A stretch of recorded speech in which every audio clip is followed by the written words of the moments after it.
দীর্ঘ ৪৫ বছর ধরে পলাতক শহীদ রাষ্ট্রপতি জিয়াউর রহমান হত্যা মামলার অন্যতম পরিকল্পনাকারী মূল ঘাতক ও দণ্ডপ্রাপ্ত আসামি মেজর অবসরপ্রাপ্ত মোজাফফর হোসেনকে গ্রেফতার করেছে ঢাকা মহানগর গোয়েন্দা পুলিশ। গতকাল মধ্যরাতে রাজধানীর বনানী ডিওএইচএস এলাকা থেকে তাকে গ্রেফতার করা হয়। পরে প্রয়োজনীয় আইনি প্রক্রিয়া শেষে কোর্ট মার্শালের জন্য তাকে সেনাবাহিনীর কাছে হস্তান্তর করা হয়েছে। বিস্তারিত জানাচ্ছেন শাহরিয়ার জামান। ১৯৮১ সালের ৩০ মে ভোররাতে চট্টগ্রাম সার্কিট হাউসে একদল বিপথগামী সেনা কর্মকর্তা হামলা চালিয়ে তৎকালীন রাষ্ট্রপতি জিয়াউর রহমানকে হত্যা করে। এই হত্যাযজ্ঞে সরাসরি অংশ নেওয়া সেনা কর্মকর্তাদের মধ্যে মেজর মোজাফফর হোসেন ও ক্যাপ্টেন মোসলে উদ্দিন ছিলেন অন্যতম।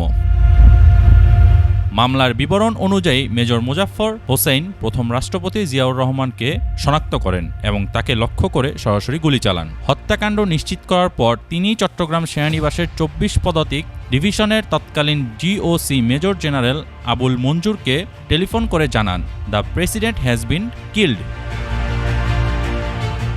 হত্যাকাণ্ডের পর সেনাবাহিনীর অভিযানে পরিস্থিতি নিয়ন্ত্রণে এলে মেজর জেনারেল মঞ্জুর সহ কয়েকজনকে গ্রেপ্তার করা হয় এবং পরবর্তীতে মঞ্জুর নিহত হন। ক্যাপ্টেন মোসলে উদ্দিন গ্রেপ্তার হয়ে যাবজ্জীবন কারাদণ্ডে দণ্ডিত হন। তখন মেজর মোজাফফর হোসেন ও মেজর এস.এম. খালেদ পালিয়ে যেতে সক্ষম হন। তদন্ত সংশ্লিষ্ট সূত্র জানায়, মেজর মোজাফফর হোসেন দীর্ঘ সময় ভারতে আত্মগোপনে ছিলেন।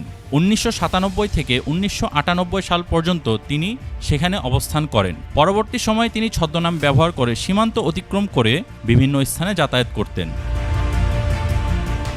অবশেষে ৪৫ বছর আত্মগোপনে থাকার পর ঢাকা মহানগর গোয়েন্দা পুলিশ তাকে আটক করতে সক্ষম হয়। তার গ্রেপ্তারের মধ্য দিয়ে দেশের অন্যতম আলোচিত রাজনৈতিক হত্যাকাণ্ডের একটি দীর্ঘদিনের অমীমাংসিত অধ্যায়ে নতুন অগ্রগতি এলো।